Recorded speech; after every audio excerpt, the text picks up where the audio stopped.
Hey guys, I hope you're all having an amazing day. So today I'm going to be doing something a little bit different. We're going to be covering the exciting new up and coming action adventure game of piracy known as Skull and Bones. Now there are definitely a lot of reasons to be excited and optimistic about this game, such as the fact that it is being developed by one of the largest and most successful video game publishers in the world, Ubisoft, the creators of Black Flag and Far Cry, and the game itself looks visually stunning.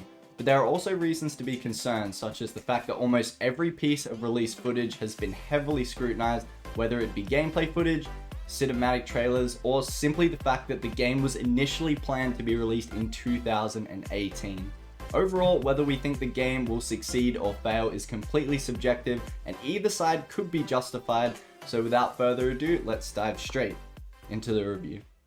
For those who don't know, Skull and Bones is set during the golden age of piracy in the Indian Ocean. In this game, you play as the lone survivor of a shipwreck, aiming to become the most infamous pirate of the seas.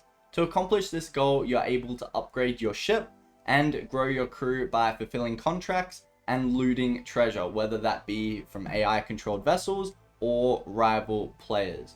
When loading into the game, you have the option of choosing a PvE or a PvEVP server.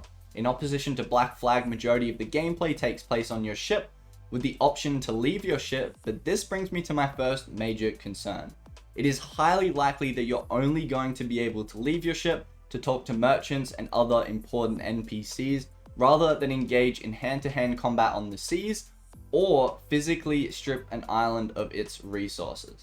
I think this puts a limitation on the replayability, immersion, and could be a key factor that makes or breaks the game.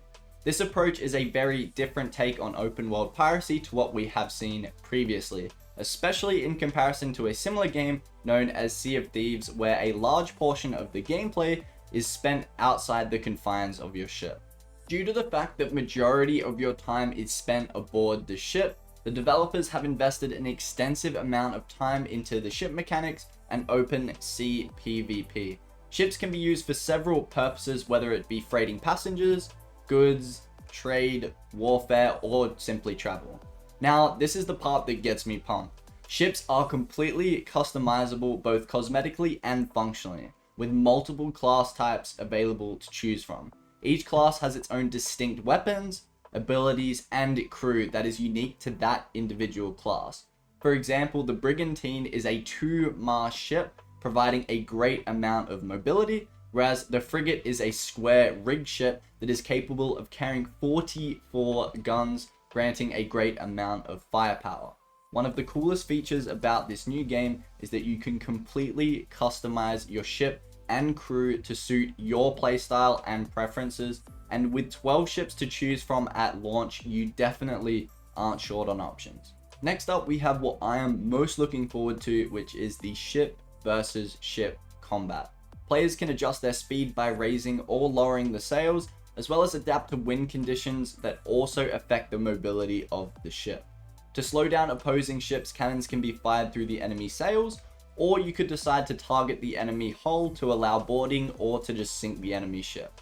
Weapons in this game reload relatively quickly, which allows for fast-paced engagements. Pairing this with the various abilities and strengths of each individual ship makes for intense and strategic combat. Some of the weapons that can be equipped include broadside cannons, chase cannons, rockets, mortars, and much more. The player can also climb up to the crow's nest for reconnaissance, take the wheel for steering, or aim weapons during firefights. I personally think if the developers do a good job of refining these mechanics, the game could be a huge hit. I really do hope that they do a good job with this game, as it feels like it's been such a long time since we've gotten a unique, fun, replayable, and well-designed online multiplayer game, other than titles like COD that release every single year. I've watched countless videos covering this game, some positive and some negative. As for me personally, I'm optimistic and remain hopeful that the game will exceed expectations. Whether this will be the case, only time will tell. So thank you so much for watching. If you guys want to see more videos just like this one covering new games, then be sure to leave a like, subscribe if you're new, and leave a comment with how you think Skull and Bones will go in the comment section below. And have a good one, legends.